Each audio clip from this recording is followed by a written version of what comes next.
ang mga artista o mga celebrities na pinayaman o lalong mas pinayaman ng ABS-CBN. Ang mga celebrity na to at mga artista nung lumipat sa ABS-CBN o nag-artista sa Kapamilya Network ay biglang yumaman, sumikat at lalo pang pinayaman na naturang network ABS-CBN. Tony Gonzaga, alam natin na si Tony ay dati ng mayaman. Subalit, nung lumipat sa ABS-CBN, sumikat at lalong naging mayaman. Abala siya ngayon sa kanyang channel sa YouTube at buhay may asawa, kasama ang kanyang husband na si Paul Soriano at 2 anak. Wala na si Tony Gonzaga sa ABS-CBN pero focus pa rin siya sa kanyang karera sa YouTube. Chris Aquino, alam din natin na mayaman talaga itong si Chris, ang kanyang pamilya. Nung nag-artista at naging host sa ABS-CBN, lalong sumikat, lalong yumaman dahil sa kanyang mga TV show, endorsement, mga pelikula at syempre ang kanyang pinaka-highlight na movie na Hollywood movie ay ang Crazy Rich Asian. Alam ng buong mundo at mga Filipino na si Chris Aquino ay may sakit ngayon. Kaya naman, dasal lang po tayo para sa kanyang kalusugan.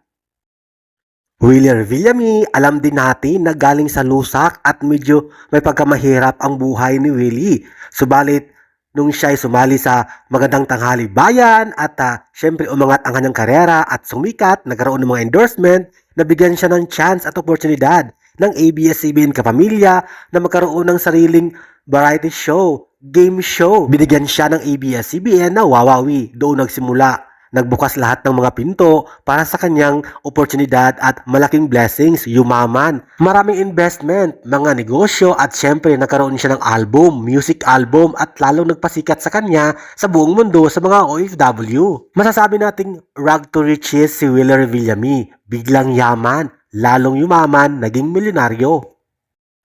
Vice Ganda, galing din sa hirap ang pamilya ni Vice Ganda. At nagsimula siya sa simpleng stand-up comedian bar. Nadiskubre ang kanyang talent sa pag-host sa ABS-CBN. Ngayon, siya ang nag-iisang bida sa kanyang noontime show na It's Showtime sa ABS-CBN. Maraming pelikula, box office at syempre mga TV show din, mga endorsement. Sa ngayon, siya ang tinaguriang Uncabagable Stars ng Pilipinas at ng pelikulang Pilipino Stars Cinema. Lalong aktibo ang karera ni Vice Ganda sa ABS-CBN at buong Pilipinas. Isa ding content creator, influencer at YouTuber.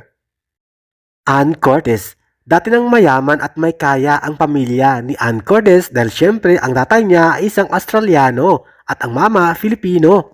Si Ann ay namalagi sa GMA, subalit hindi sumikat at hindi naging bankable stars.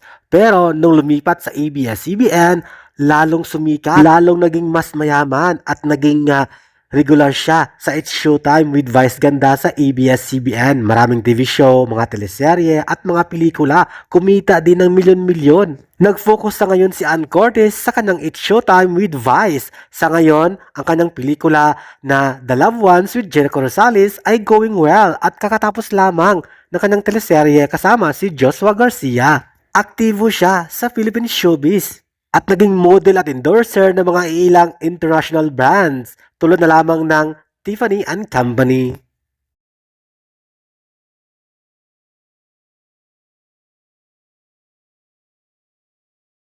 Thank you for watching, guys. See you in the next video and update. Please like and subscribe to my channel. Keep watching. God bless everyone and always remember, be yourself and be a good one.